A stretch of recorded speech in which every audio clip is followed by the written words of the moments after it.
তামিলনাড়ু সম্ভবত মুখ্যমন্ত্রী করেছে, তারা সামান্য তাদের ভোট আমাদের পশ্চিমবঙ্গের মতো নয়, তবু তারা করেছে। কেন সে জানে যে এটা অন্যায় হচ্ছে, অন্যায় হচ্ছে। এটা আমাদের দেখবেন, আমাদের মসজিদ, আমাদের দেখবেন আমাদের এমএসকে তে যতগুলো বাড়ি হয়েছে সবকটাই আমাদের এমএসকে টাকা, আমাদের মুসলিমদের টাকা।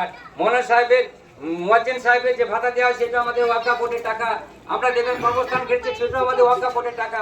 আমরা খুঁজেছি সংখ্যালঘুদের এলাকায় কোনো একটা স্টেজ করবো, সেটাও দেখবেন আইএমপি এমএসসিবি এলাকা থেকে, সেটাও আমাদের মুসলিমদের টাকা।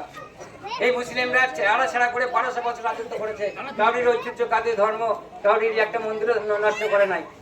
আজকে তোরা দুদিন এসে বলছে সব করে ভেঙে দাও, গুড়িয়ে দাও, না আমরা এই সুখে থাকবো, তোমরা ঠিক করাবা। আমাদের দেশটা স্বাধীন করেছে, আমাদের দেশের পরিচিত হয়েছে আমাদের এপিজে আবুল কালাম। আমাদের দেশকে স্বাধীন একটা নাম দিয়ে গেছে, একটা পরমাণু তৈরি করার একটা যন্ত্র, সেটা সারা পৃথিবীকে জনপ্রিয় হয়ে গেছে। সে অন্য জায়গায় যেতে পারতে চায়নি, ভারতবর্ষের পরিচিতি বাড়িয়ে দিয়ে গেছে।